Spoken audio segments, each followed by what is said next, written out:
Olá, gente, boa tarde, muito bom estar aqui com vocês novamente. Hoje eu estou com um convidado especial, Jaciara Galvão, queridíssima aqui nossa, pedagoga, e vai estar muito tempo, né, Jaciara, de sala de aula. Um bocadinho. E aí a gente vai estar conversando um pouquinho com ela sobre o processo de letramento, que é normalmente um processo que angustia muito o nosso coração. Quanto pais, a gente fica naquela expectativa, assim que a gente coloca os filhos na escola, que eles já saem lendo, escrevendo.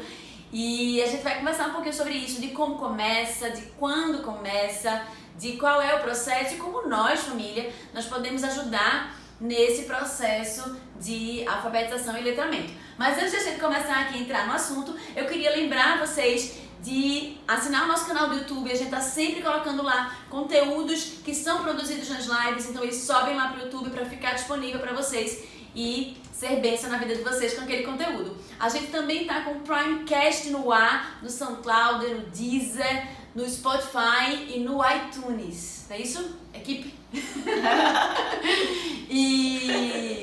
Então a gente tá nessas 4 plataformas, então não perde. São conteúdos bíblicos, cristãos em relação à criação e educação de filhos e outros mais. A gente já tô me programando aqui para gravar um com Jaciara sobre método fônico. Então aguarda aí que a gente já tá liberando. E nos destaques lá no nosso canal do Instagram, você pode ir lá no Primecast e acessar o link dos últimos podcasts que foram ao ar. A gente já tá amanhã completando o 12º episódio. São 11 com mais um extra, ok? Então não perde. Então, letramento e alfabetização na educação infantil, né? Um tema que traz aí ansiedade no coração dos pais. A gente fica ali naquela angústia para ver os meninos começando a ler, a escrever, e quando às vezes um primo começa a ler primeiro, aí pronto, aí acelera o coração e a gente fica mais aí nesse processo. E Jaci, quando começa esse processo de letramento e alfabetização? Andressa, a gente está falando de pré-alfabetização, alfabetização e letramento, porque quando a criança entra na escola, logo cedo, ela já está dentro do mundo letrado, né? Esse mundo letrado é aqui na escola? Não. Esse mundo letrado já começou lá em casa, né? Muito cedo, né? Quando ela já começa, o pai já começa a ver que ela percebe algumas coisas, cores, movimentos, já tem algumas atitudes de iniciativa de levantar e de buscar um brinquedo, uma coisa que é quando você começa a perceber os gostos da criança. Então ali já é hora de investir. É assim, né? É incrível isso, porque não é hora de escolarizar a casa, porque esse é o papel da escola. E a escola faz isso com uma programação muito bem elaborada e organizada para que a criança obtenha sucesso e para que ela consiga lá na frente desfrutar de tudo que foi investido intencionalmente, incluindo as brincadeiras, né? Desde sempre, as brincadeiras intencionais. A escola tem aquela programação de que até tal idade, fala a idade? Até 4, 5 anos eles estão investindo na pré-alfabetização, e aí tem algumas crianças que já tem um investimento muito forte em casa, no sentido de os pais são leitores, os pais brincam no carro, na rua, e já vai dicas, né? A gente estava falando ontem, né, assim, o que eu costumo brincar, o que eu brincava com meus filhos. Então, eu brinco ainda também, né, Andressa? Eu brinco de fazer brincadeira com a letra da placa, eu brinco de encontrar o carro de tal cor, eu brinco de... Encontrar um Fusca. O Rappi, o Food, né, o motoqueiro do Food, enfim. Quando eu faço isso, eu estou pré-alfabetizando meu filho. A percepção visual dele está sendo trabalhada naquela hora. A discriminação da cor, não, aquele não é o Food, é o Rappi, um é rosa, outro é vermelho. Então, a discriminação, a letra da placa, tem que achar placas que comecem com K. E aí, não, essa não começa com K, olha direitinho. Então, eu estou alfabetizando. A alfabetização, a pré-alfabetização, ela começa desde muito cedo, porque a gente está trabalhando os sentidos, preparando os sentidos, a discriminação visual, a percepção, a discriminação auditiva, a fala, né, a pronúncia de cada letra, de cada nome. Vou dizer na pré-alfabetização que aquele brinquedo, ou aquele livrinho que ele ganhou e brinca, e toma banho com ele, o livrinho plástico, que tem o A e a abelha, o A e a abacaxi, a árvore. Vou dizer que aquilo é letra pro meu filho, se ele nem entende nada, alguém vai chegar e vai dizer, menino, ele sabe lá o que é letra, né? Tipo assim, vai dizer sim, porque letra não tem só nome. Letra tem a forma diferente de cada uma. Letra tem o som diferente de cada uma. E aí lá na frente você vai falar sobre o método fonético. E aí o som, a forma, o som que ela produz e o nome dela é diferente de todos os outros. Então é sim necessário. O que acontece às vezes é que as pessoas atropelam, né? Assim, em casa. Esse é o cuidado que tem que ter. Entendi. E às vezes subestimam também, né? Por outro lado, né? A inteligência dos nossos filhos, né? Quando eles são pequenininhos, eles são muito esponjinhas, né? Eles estão... O cérebro está muito pronto para aprender, né, Jância? Que é como é que você vai estimular? Tá tudo pronto ali, a capacidade, o potencial tá ali.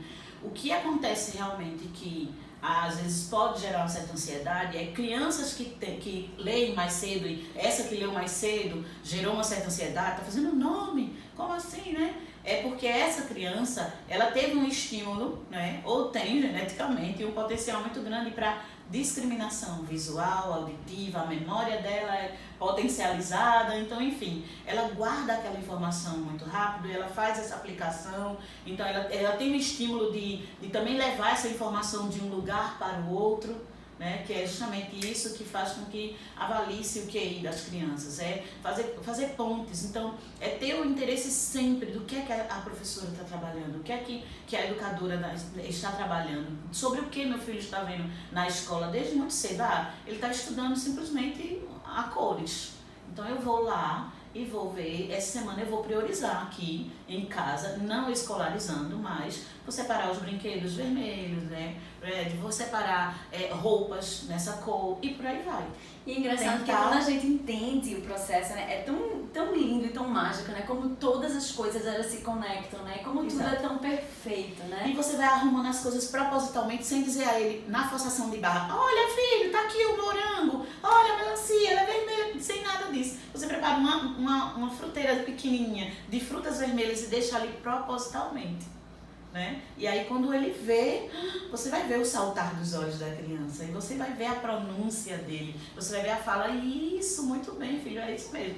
E aí dali você vai e puxa a conversa e brinca, traz pro brinquedo também que você separou, enfim, é um processo lindo de você acompanhar com tranquilidade, acreditando no potencial do seu filho e sabendo que o seu papel enquanto leitor, enquanto alfabetizador natural, porque você tem muito mais, dispõe de muito mais tempo de brincar intencionalmente ou não com seu filho do que o professor na escola. É verdade, e a gente não se liga às vezes do quanto é importante, você estava falando, né, do pai e da mãe leitora, né? O quanto é importante a gente expor esse momento de leitura para os nossos filhos. Às vezes a gente até lê, mas a gente não lê na frente deles. Exato. Né? E a gente ter essa preocupação, às vezes a gente quer fazer o extra e às vezes esse básico, que é o mínimo, a gente não se liga do quanto é importante. Eu lembro que o menino, ele era, acho que o terceiro ano, ele lia uns livros assim enormes, eu ficava impressionada.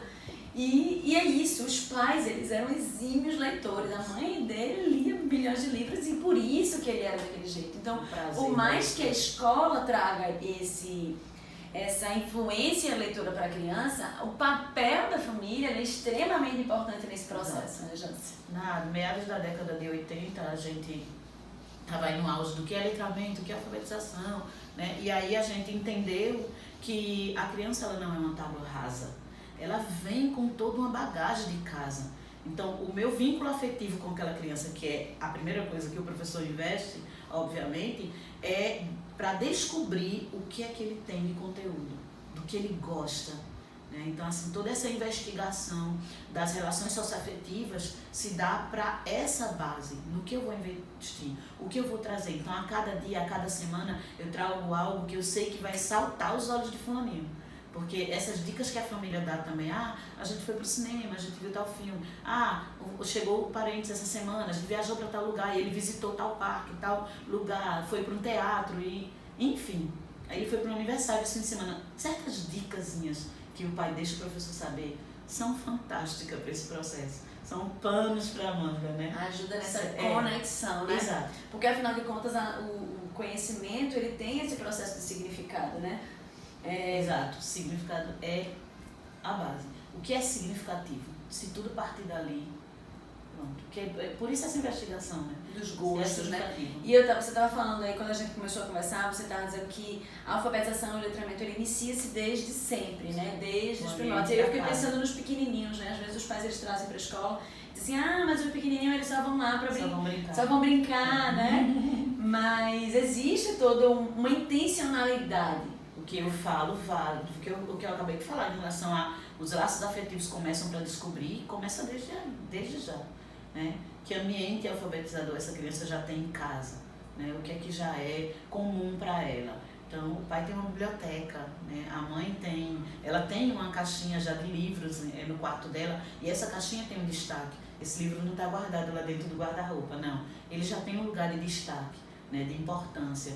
Então, quando você fala dessa criança que já lia livros no 3º ano, o pai chega e ele vai propositalmente ler uma correspondência para a mãe, enquanto a mãe está ali, tá ocupada, ou trocando, ou botando alguma coisa, fazendo qualquer movimento, qualquer coisa. Então, esse pai, ele vai dizer, filho, chegou tal correspondência disso, disso e disso. Pronto. Então, o filho está perto, está sentado, está vendo ele apontar as letras, começa aí a discriminação do potencial que a criança tem para isso, de ver que ele está lendo letras, né? Aí vai passar no outdoor e ele vai ler aquela imagem e dizer, olha, vai acontecer isso, isso e isso.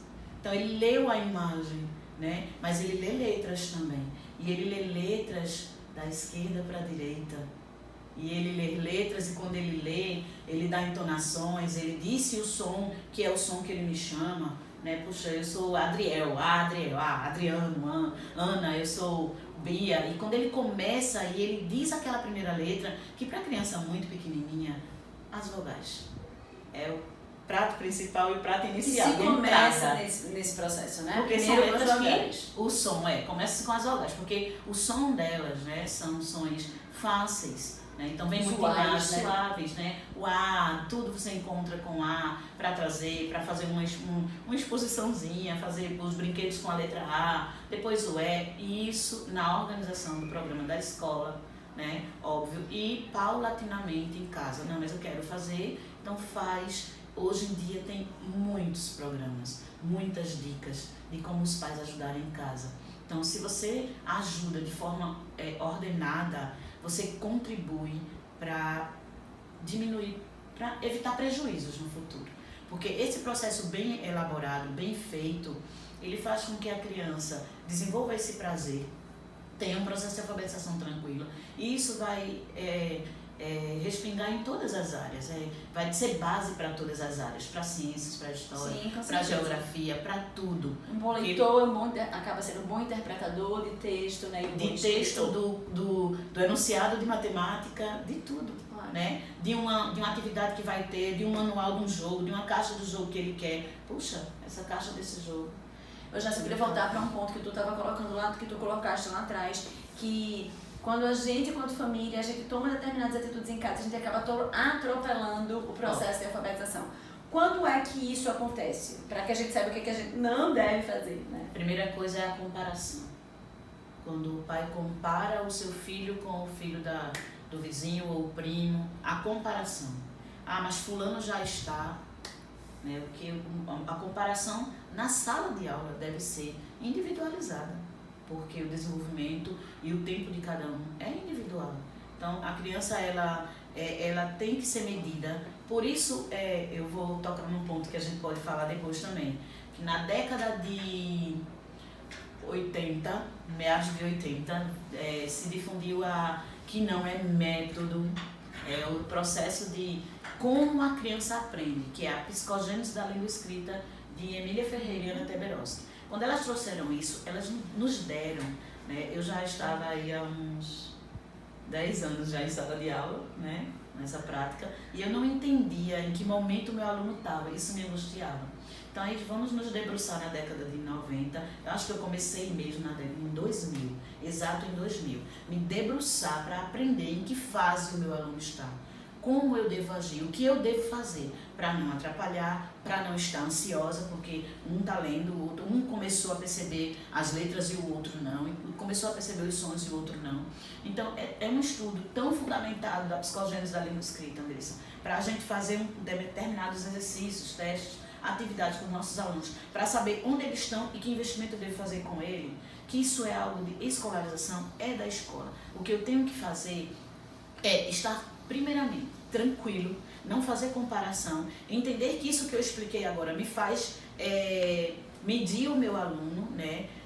Avaliar o meu aluno, partindo como ponto de referência de onde ele está. Então, eu registrei como ele chegou, eu registrei o perfil de entrada. Então, com 1 mês, eu vou registrar mais algo, 2 meses, 3 meses. Então, eu registro que o meu filho aprendeu isso aqui, eu tirei foto, eu vi, e ele agora já está fazendo isso. Então, o que eu tenho que contar é, meu filho já está fazendo isso. Progresso em relação a ele mesmo, a ele mesmo. A referência é ele mesmo. A referência tem que ser a própria criança. Eu tenho que ter uma média, que aí a média, que você também me pergunta em relação a isso, qual é o tempo, né, que a criança tem para se alfabetizar? Né? Que tempo é esse? Até quando eu digo, não, agora já era para estar lendo, já era para estar alfabetizado. Né? Então, isso é muito individual. A nossa expectativa é que crianças que estão nesse ambiente saudável, sem a pressão da ansiedade, de um pai que... Olha, Andressa, eu odiava verduras. Quando minha primeira filha nasceu, verdura é a coisa mais deliciosa que tem. Isso aconteceu um pouquinho comigo também. Eu não gosto de ler, eu não gosto de ler. Você vai começar a gostar de ler por causa do seu filho. É uma das coisas que a maternidade traz pra gente, né? Então, eu não gosto de ler aqui em casa, não sabe de ser exemplo, de ser exemplo. Todas as coisas. E de saber que aquilo ali vai construir um caráter, né? Vai construir uma personalidade, vai fazer com que o teu filho tenha um sucesso que você diga, puxa vida, como foi bom fazer aquele sacrifício, uma coisa que eu não gostava, né? Como eu sei que... E a vida inteira, né? É isso que os seus filhos fazem, né? Isso faz diferença. Mas volta lá para o que a gente não deve fazer. Comparação é o primeiro ponto. Respeitar a fase do filho, né, da criança. Cada um tem seu dedo. Buscar a coisa para a fase certa. A ansiedade. E eu tava falando, só pensando, só para não esquecer, tava pensando em que cada criança ela tem uma habilidade, ela normalmente desenvolve determinadas habilidades. Às vezes você vê um outro coleguinha lendo lá na frente, mas inteligências múltiplas. Exatamente, ele Gardner, né? Então ele tem uma inteligência naquela área, o outro pode ter inteligência musical, matemática. Fique de olho nisso no seu filho. Exatamente. Então, ficar tranquilo, esperar o tempo dele, né? E comemorar com ele as vitórias, né? Perfeitamente. Não estar ansioso, né? Não medir ele por ele mesmo, saber a fase certa daquele investimento, daquele brinquedo, tem lá também, né? Nos brinquedos já tem também.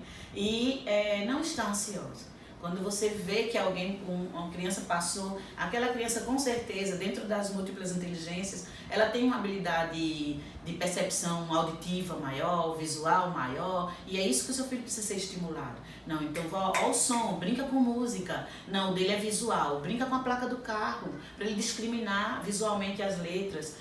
O dele ele não está conseguindo na escrita. Outro investimento futuro também. E futuro que começa desde muito cedo.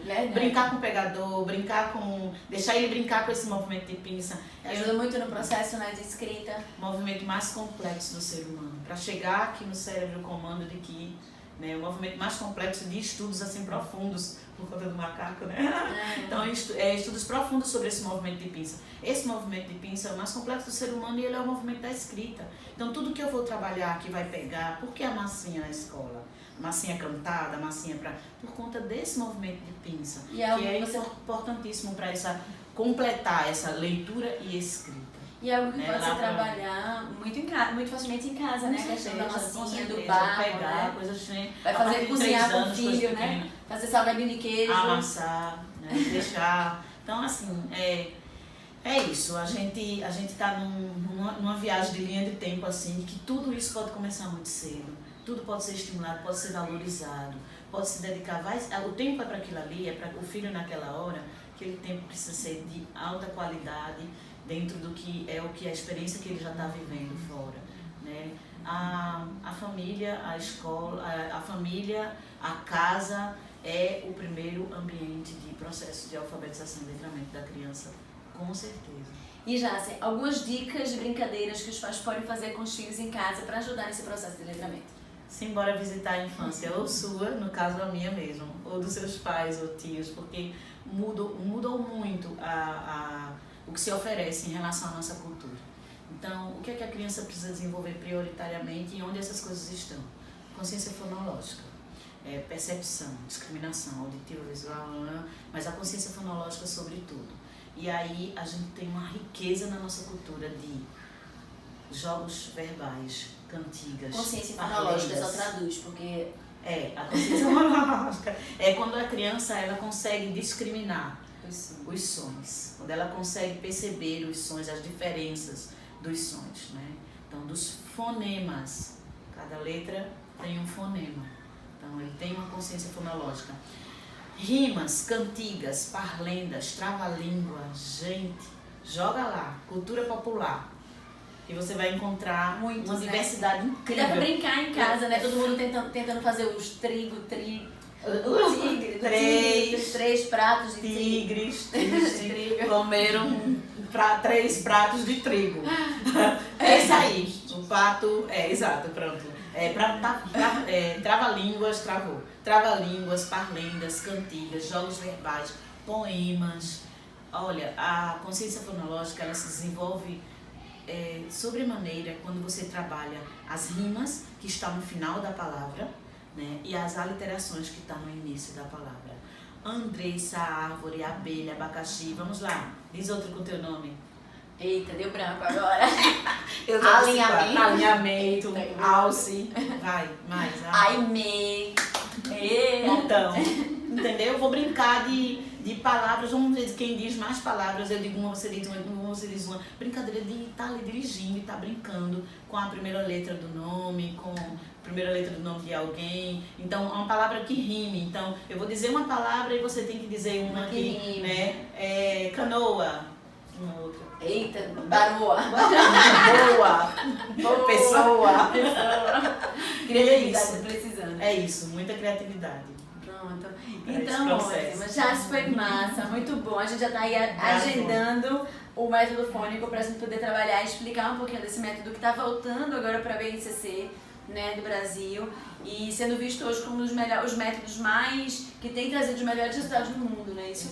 Então a gente vai estar gravando conteúdo para vocês vocês entendam melhor o que é esse método, e esse método também está sendo trabalhado aqui na Ecoprime. E bem, estamos aqui para servir com conhecimento, com conteúdo da melhor forma possível. Jássica, muito obrigada aí pela participação, por estar aqui comigo mais uma vez. Uma alegria. E, gente, a vocês, muito obrigada pela audiência. E pra finalizar, vem cá, e-mail, recebemos uma visita no meio da live. E tchau, galera. Até a próxima quarta. Até. É que eu ia falar que